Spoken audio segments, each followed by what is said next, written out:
آخری سانس لینے تک اللہ کریم کی ذات رحمان ہم پر نعمتوں کی بارش کیے رکھتی ہے۔ والدین کا سایہ، کھانے پینے کی بہترین نعمتیں، زندگی، شعور، انسانیت، معاشرت، تہذیب، صحت، تعلیم، گھر، روٹی، کپڑا، مکان، بہن بھائی، کنبہ، دوست، احباب، الغرض بہترین نعمتوں سے ہمیں اللہ تعالیٰ نے نوازا ہے۔ آسمانوں اور زمین کو ہمارے لیے تسخیر کر دیا ہے۔ اللہ کریم نے تمام خزانے اشرف المخلوقات انسان کے لیے عطا فرما دیا ہے۔ اللہ رحمان اور رحیم ہے، بلا مزدوری اور بلا معاوضہ اپنی نعمتوں کی اور رحمتوں کی برسات کرتا ہے۔ اس کے برعکس انسان کسی کو کچھ دیتا ہے، اس کی ہڈیوں کا گودا تک نہ چھوڑ لے۔ قرآن مجید کی سورۃ رحمان میں ایک آیات بہت کثرت سے نازل ہوئی ہے، یعنی تم اپنے رب کی کون کون سی نعمتوں کو جھٹلاؤ گے۔ اپنا دل تھامیے اور دیکھیے اس تلخ حقیقت کی جانب، جہاں بڑے بڑے ثقافتی مراکز اور شاندار ہوٹلوں میں ثقافت کے نام پر لذیذ پکوان پکائے تو جاتے ہیں، لیکن ان ہوٹلوں کی دیواروں کے پار کئی ایسی بستیاں ہیں جن میں مائیں آج بھی اپنے بچوں کو اچھا کھانا پکنے کا کبھی نہ سچ ہونے والا جھوٹ بول کر سلاتی ہیں۔ اللہ تعالیٰ نے قرآن پاک میں ہر جگہ بار بار یہ بھی ارشاد فرمایا ہے، اے انسان تو ان نعمتوں پر غور کیوں نہیں کرتا جو تیرے مالک نے تجھے عطا کی ہیں؟ لیکن سچ تو یہ ہے کہ ان عطا کردہ نعمتوں کی قدر و قیمت سے صرف وہی شخص واقف ہو سکتا ہے جو ان نعمتوں سے محروم ہو۔ محترم ناظرین، سورۃ کوثر قرآن پاک کی سب سے چھوٹی سورت ہے، لیکن اس کے فضائل و برکات بہت زیادہ ہے۔ یہ رزق میں برکت کے لیے بہت ہی طاقتور سورت ہے۔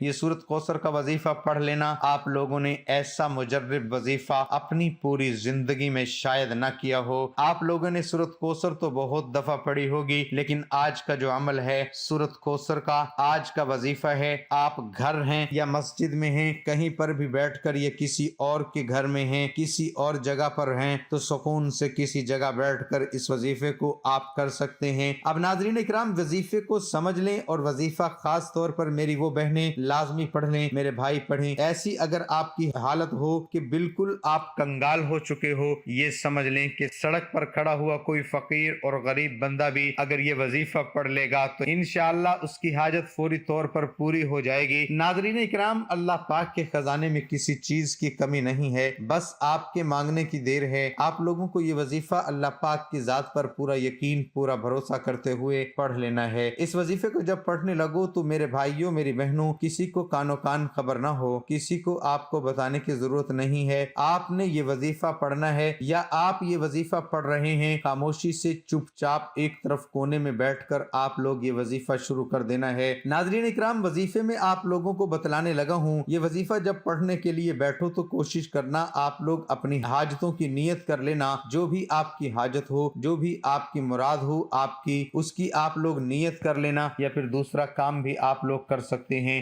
جب وظیفہ ختم ہو تو اس کے بعد آپ لوگ دعا مانگ لینا، دونوں میں سے ایک کام کر لینا، یا تو شروع میں آپ اپنی حاجتوں کی، اپنی مرادوں کی نیت کر لینا، یا آخر میں آپ لوگ جب وظیفہ ختم ہو تو اس کے بعد دعا مانگ لینا۔ یہ وظیفہ اتنا آسان ہے کہ کوئی چھوٹا سا بچہ بھی چاہے تو بڑے آرام سے، بڑے سکون سے یہ وظیفہ پڑھ سکتا ہے۔ میری وہ بہنیں بھائی جو بالکل پڑھنا نہیں جانتے، وہ بھی اس وظیفے کو لازمی پڑھیں، کیونکہ آپ لوگوں کو یہ وظیفہ بتلانے لگا ہوں، یہ بڑا ہی آسان سا وظیفہ ہے، لیکن یہ پورا عمل آپ کو ایک ہی وقت میں بیٹھ کر کرنا ہے، یعنی ایک ہی نشست میں یہ سارا عمل مکمل کرنا ہے۔ 10 منٹ کا یہ پورا عمل ہے، انشاءاللہ آپ لوگوں کی قسمت چمکے گی اور آپ لوگ خود مجھے جھولیاں اٹھا کر دعائیں دو گے۔ انشاءاللہ آپ لوگوں کو جتنا بھی بڑا مسئلہ ہو، جتنی بھی بڑی آپ کی حاجت ہو، انشاءاللہ اگر آپ فجر کی نماز پڑھنے کے بعد یہ وظیفہ کرتے ہو تو تمام مسائل حل ہو جائیں گے اور آپ کی حاجت پوری ہو جائے گی، کیونکہ صبح کا وقت بہت پر نور ہوتا ہے۔ صبح کے وقت تمام انسانوں کو رزق تقسیم کیا جاتا ہے، اس لیے فجر کے بعد اس وظیفے کو لازمی کریں۔ تو سب سے پہلے آپ لوگوں کو اول و آخر 3 مرتبہ درود پاک پڑھ لینا۔ درود پاک آپ کو کوئی سا بھی پڑھ سکتے ہیں۔ ناظرین اکرام، یہ بہت آسان سا وظیفہ ہے، تو آپ نے اس عمل کو کیسے کرنا ہے، اس ترتیب کے لیے آپ نے اس ویڈیو کو مکمل دیکھنا ہے۔ ناظرین، اس دنیا میں ہم سب ہی کسی مسافر کی طرح ہیں، ہماری زندگی کا ایک ایک لمحہ قیمتی ہے۔ ہم ہسپتالوں میں جا کے دیکھ لیں، ایسے ایسے لوگ جو کہتے تھے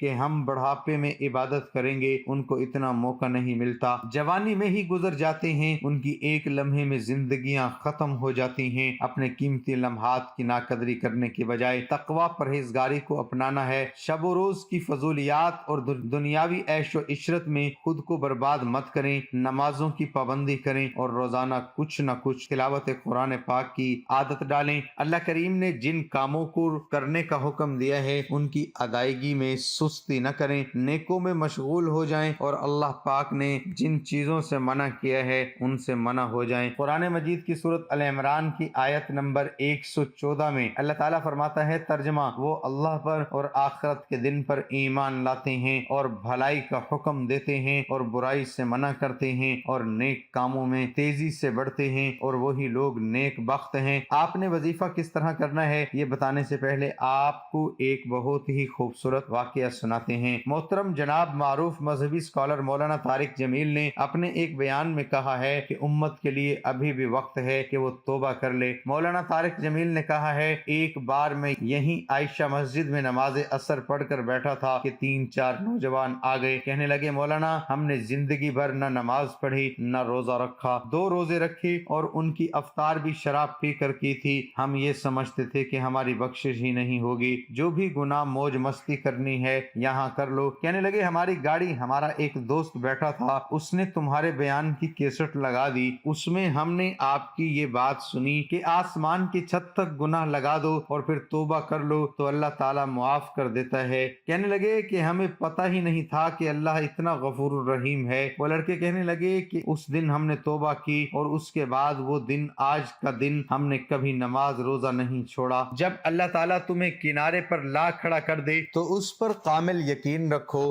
کیونکہ 2 چیزیں ہو سکتی ہیں، یا تو وہ تمہیں تھام لے گا یا تمہیں اڑنا سکھا دے گا۔ سورۃ کوثر کا وظیفہ ہے، سب جانتے ہیں کہ یہ کلام اللہ کا ہے، اور اللہ کا یہ جو کلام ہے وہ ایک بادشاہ کا کلام ہے، اور اللہ جو بادشاہوں کا بھی بادشاہ ہے، بڑوں کی جو بات ہوتی ہے اس کی طاقت اور چاروں کا وزن، اس کی اہمیت بہت زیادہ ہوا کرتی ہے۔ آپ بھی یہ کہتے ہیں کہ یہ گورنر کی طرف سے یہ آرڈر ہے، یہ فلاں ایم پی اے کا آرڈر ہے، یہ فلاں ایم این اے کا آرڈر ہے، تو اس بات کی طاقت ہوتی ہے، اور جو بات اللہ رب العزت کی ہو تو اس کی کتنی طاقت اور کتنی عظمت ہوگی۔ بادشاہوں کا کلام جو کلاموں کا بھی بادشاہ ہوا کرتا ہے، اللہ کی بات اور اللہ کا حکم کوئی معمولی چیز نہیں ہے۔ قرآن کریم کے اندر ایک آیت کے اندر اللہ نے کوئی حکمت، کوئی طاقت، کوئی عظیم قسم کا فائدہ رکھا ہوا ہے۔ سورۃ کوثر کے ہزاروں وظائف ہیں اور ہر ایک وظیفے ایک دوسرے سے بڑھ کر ہیں۔ یہ جو وظیفہ آپ کو بتایا جا رہا ہے، آپ کے بڑے سے بڑے کام اگر کوئی رکا ہوا ہے، کسی سخت تکلیف میں ہے، کسی سخت پریشانی میں ہے، وہ چاہے رزق کے معاملے میں ہو، کاروبار کے معاملے میں ہو، جاب کے متعلق ہو، اولاد کے متعلق ہو،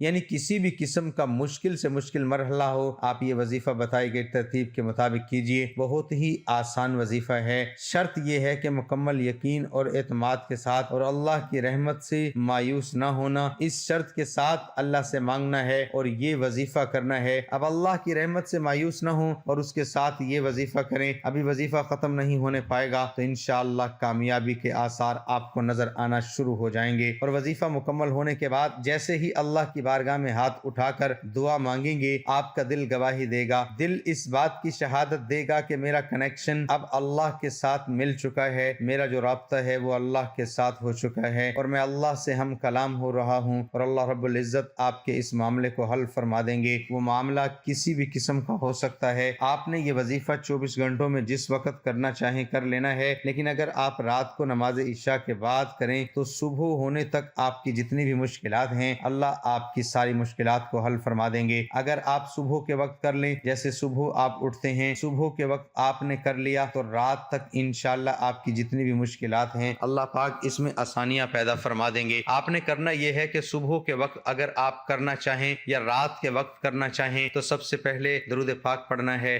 اللہم صلی علی محمد وعلی آل محمد کما صلیت علی ابراہیم وعلی آل ابراہیم انک حمید مجید، اللہم بارک علی محمد وعلی آل محمد کما بارکت علی ابراہیم وعلی آل ابراہیم انک حمید مجید۔ صرف 50 مرتبہ آپ نے سورۃ کوثر پڑھنی ہے، باوضو پڑھنی ہے، اگر بغیر وضو کے بھی آپ پڑھنا چاہیں تو آپ کر سکتے ہیں، لیکن آپ نے یہ وظیفہ باوضو کرنا ہے۔ آپ 50 مرتبہ یہ سورۃ کوثر پڑھیں گے، انا اعطیناک الکوثر فصل لربک وانحر ان شانئک هو الابتر۔ اس کے بعد یا غنیو یا مغنیو کی ایک تسبیح کرنی ہے۔ یہ سورۃ کوثر، اس میں حوض کوثر کا ذکر ہے، آپ صلی اللہ علیہ وسلم کا بہت بڑا اعزاز ہے، آپ صلی اللہ علیہ وسلم کو بھی خوشی پہنچے گی، اللہ بھی خوش ہوں گے اور آپ کے تمام مسائل حل ہوں گے۔ حضرت علی رضی اللہ عنہ نے فرمایا، زندگی کے 3 اصول بنا لو، اس سے ضرور معافی مانگو،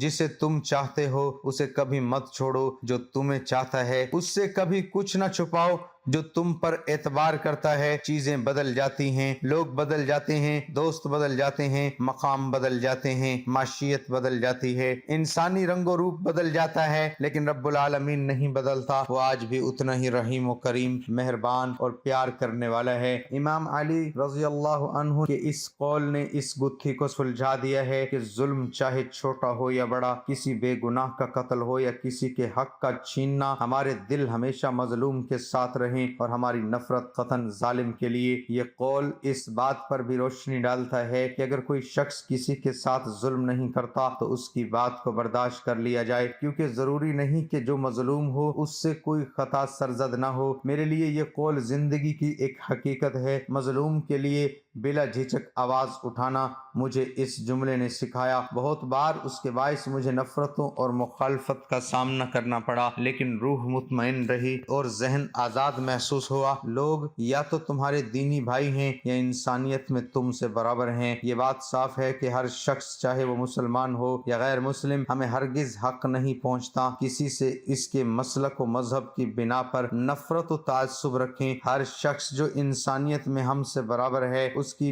عزت نفس، جان و مال کا خیال کرنا دوسرے انسان پر لازم ہے۔ پاکستان میں ہونے والے بیشتر واقعات ایسے ہیں جن میں مذہب کی بنا پر لوگوں کو نشانہ بنایا گیا، اور ایک عام تاثر یہ ہے کہ ہماری قوم بھی اس تعصب کی لپیٹ میں ہے۔ ہم اپنے مسلک و مذہب سے تعلق رکھنے والوں کو ہی انسان سمجھتے ہیں، باقی سب کو واجب القتل۔ ایسے اسودہ سوچ اور پست ذہنیت رکھنے والوں کے بھی مجھ جیسے لوگوں کے لیے امام علی رضی اللہ عنہ کا یہ جملہ شعور و فکر کو بلندی عطا کرتا ہے۔ اللہ ہم سب کا حامی و ناصر ہو، آمین۔